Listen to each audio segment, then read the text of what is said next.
Hi అండి అందరికి. ఈ రోజైతే నేను నా ఫ్రెండ్ కలిసి వాడపల్లి వెంకటేశ్వర స్వామి దర్శనానికి వెళ్తున్నాము. మేమైతే స్కూటీ మీద వెళ్ళాం కాబట్టి దారిలో కనిపించిన లొకేషన్ ప్రతి చోట వీడియోస్ తీసుకుంటూ వెళ్ళాము. మాకైతే ఎర్రగోదావరి వచ్చింది. వచ్చి 1 వీక్ అవుతుంది. ఒకవేళ బస్సులో గానీ, ఆటోలో గానీ వెళ్తే మాకులాగా ఎక్కడ పడితే అక్కడ ఆగి వీడియోస్ తీసుకోవడానికి అవ్వదు. ఇకపోతే ఇదేమో విద్యేశ్వరం బ్యారేజ్. కొవ్వూరు మీద నుంచి వెళ్తే విద్యేశ్వరం బ్యారేజ్, రాజమండ్రి మీద నుంచి వెళ్తే ధవళేశ్వరం బ్యారేజ్ కనిపిస్తది. విద్యేశ్వరం బ్యారేజ్ కన్నా ధవళేశ్వరం బ్యారేజ్ పెద్దది. ఇంకా ఎర్రగోదావరి వచ్చిందంటే మా సైడ్ పులస చేప, పీసు రొయ్యలు, సేర్మేను రావడం స్టార్ట్ అవుతుంది. వీడియో కోసం అనేసి మా ఫ్రెండ్ ని వీడియో తీయమంటే తీస్తుంది.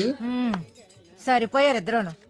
సాగుతుంది మీకు అలాగా. వాడపల్లి వెళ్లే రోడ్డు అయితే కొంచెం గతుకులు గుంటలు ఉన్నా సరే లొకేషన్ అయితే చూడ్డానికి చాలా బాగుంటది. అంటే మొత్తం అంతా కూడా ట్రీస్ మధ్యలో రోడ్డు ఉంటది. ఇంకా మాకు దగ్గరలో బీచ్ కి వెళ్ళాలంటే మేమంతా కాకినాడే వెళ్ళాలి కాబట్టి అంత దూరం వెళ్ళలేక సమ్మర్ వచ్చిందంటే చాలు చాలా మంది ఈ ప్లేస్ కే వచ్చి స్నానాలు చేసి ఎంజాయ్ చేస్తారు. ఇంకా వాడపల్లి వెంకటేశ్వర స్వామి దర్శనానికి అయితే వరుసగా 7 వారాలు వెళ్ళాలి. అలా 7 వారాలు వెంకటేశ్వర స్వామిని దర్శించుకుంటే మొక్కుకున్న మొక్కులన్నీ తీరుతాయి అనేసి అందరి నమ్మకం. అదే నిజం కూడా. ఇంకా కొవ్వూరు సైడ్ నుంచి వెళ్ళినా రాజమండ్రి సైడ్ నుంచి వెళ్ళినా సరే ఒకటే టర్నింగ్ వస్తది. అదే ఈ హనుమాన్ టర్నింగ్. ఇంకా ఈ రూట్ లో అయితే ఫ్రెండ్స్ గ్యాంగ్ తో వెళ్తే మాత్రం చాలా ఎంజాయ్ చేస్తారు. అంత బాగుంటది లొకేషన్ అయితే.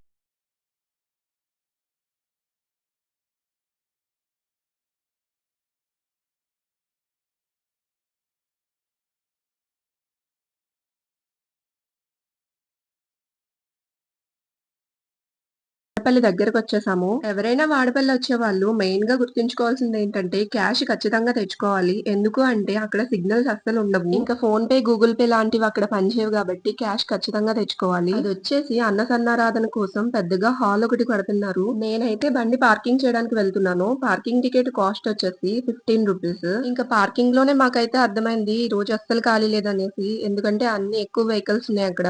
నాకే అర్థం అవ్వలేదు. నా బండి పెట్టడానికి అసలు ప్లేసే లేదు. చాలా సేపటి తర్వాత చిన్న ప్లేస్ ఒకటి దొరికింది. ఇంకా బండి అక్కడ పార్క్ చేసేసి ప్రదక్షిణలకి వెళ్ళాము. ఇంక ఇవైతే గోవింద నామాలు చాలా మంది భక్తులు పంచుతా ఉంటారు. ఇంకా మేము లోపలికి వెళ్ళాక 50 రూపీస్ దర్శనం క్యూ లైన్ చూస్తే చాలా పైకి వెళ్ళిపోయింది. అంటే ఆ పైన రోడ్డు దాటేసి ఆ కింద కూడా ఇంకా చాలా లైన్ ఉంది. మంత్ లో ఇది సెకండ్ సాటర్డే కాబట్టి ఇంత మంది జనాలు వచ్చారని అనుకుంటున్నారు చాలా మంది. చాలా మంది అయితే అంత జనాల్ని చూసి భయపడి దర్శనం చేసుకోకుండా వెనక్కి తిరిగి వెళ్ళిపోతున్నారు. నేనేం చెప్తానంటే ఉపవాసాల పేరుతో ఖాళీ కడుపుతో ఉండకుండా ఫుడ్ తినేసి దర్శనానికి వెళ్ళడం బెస్ట్. మేమైతే అంత జనాలను చూసి మాకు కళ్ళు తిరిగినాయి కాబట్టి మోసంబి జ్యూస్ తాగడానికి వెళ్ళాము. ఒక గ్లాస్ వచ్చేసి 30 రూపీస్ పడింది.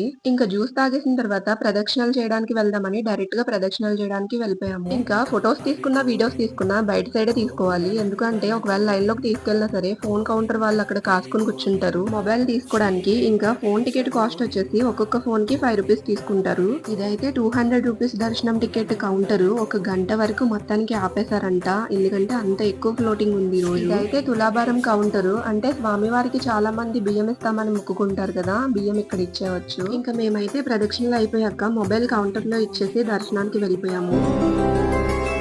గోవింద హరి గోవింద గోకుల నందన గోవింద గోవింద గిరి గోవింద శ్రీ వెంకటేశ గోవింద గోవింద హరి గోవింద గోకుల నందన గోవింద గోవింద గిరి గోవింద శ్రీ వెంకటేశ గోవింద.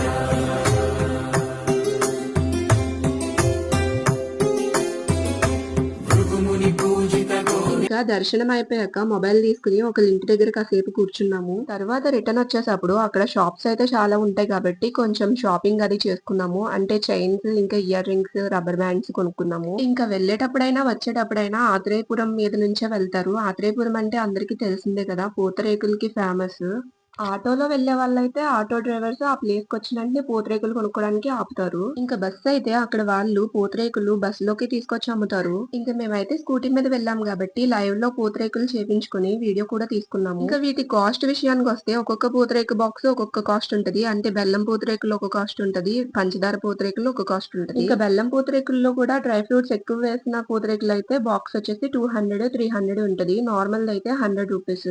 ఇంకా చాక్లెట్ పూతరేకులు కూడా ఉంటాయి. అంటే చాక్లెట్ సిరప్ వేసి చేస్తారు. ఇంకా మేమైతే 2 బాక్సులు తీసుకున్నాము 100 రూపీస్‌వి. ఇంకా దీని మేకింగ్ విషయానికొస్తే ఫస్ట్ పూతరేకు తీసుకొని దానికి నెయ్యి అప్లై చేసి ఇంకా డ్రై ఫ్రూట్స్ పెట్టుకొని మీకు కావాలంటే పంచదార లేదు అంటే బెల్లం పౌడరు వేసి దాన్ని ఒక ప్రాసెస్‌లో మడత పెడతారు. ఇంకా ఈ షాప్స్‌లలో చాలా మంది వేరే ఊర్ల వాళ్ళకి కొరియర్ కూడా చేస్తారు. ఇంకా ఇక్కడ పూతరేకులు ఒకటే కాదు మామిడి తాండ్ర, తాటి తాండ్ర, బెల్లం పానకం, రేగుడియాలు, పిచ్చుగుళ్ళు అంటే గరాచీలు చాలా వెరైటీస్ ఉంటాయి. ఈ స్వీట్ ని మేము పిచ్చుగుళ్ళు అంటాము. మీ సైడ్ ఏమంటారో కామెంట్స్ లో చెప్పండి. ఇంకా రిటర్న్ వచ్చేసేటప్పుడు అక్కడ కొన్ని మంచి మంచి లొకేషన్స్ ఉంటాయి. వీడియోస్ అయితే తీసుకున్నాము.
ఇంక మేమైతే ఒక ప్లేస్‌లో ట్రైపాడ్ సెట్ చేసుకొని, బ్లూటూత్ కనెక్ట్ చేసి, రిమోట్ మా చేతిలో పెట్టుకొని మంచి మంచి ఫోటోస్ ఎవరి హెల్ప్ లేకుండా మా అంతట మేమే దిగాము. ఇంక నాకు కెమెరా కొంచెం జూమ్ చేస్తే బావుంటదనిపించిందని నా ఫ్రెండ్‌కి చెప్తే వెళ్లి జూమ్ చేస్తుంది. ఇంకా కెమెరాని సెట్ చేసుకొని మాకు నచ్చినన్ని ఫోటోస్ దిగేసిన తర్వాత ఇంటికైతే రిటర్న్ వెళ్ళిపోయాము. మీలో ఎవరైనా తెలియని వాళ్ళు ఆడపల్లి వస్తే ఈ లొకేషన్స్ అన్ని చూసుకొని వెళ్ళండి. చాలా బావుంటాయి. నా వీడియో మీకు నచ్చితే సబ్స్క్రైబ్ చేసి లైక్ చేయండి.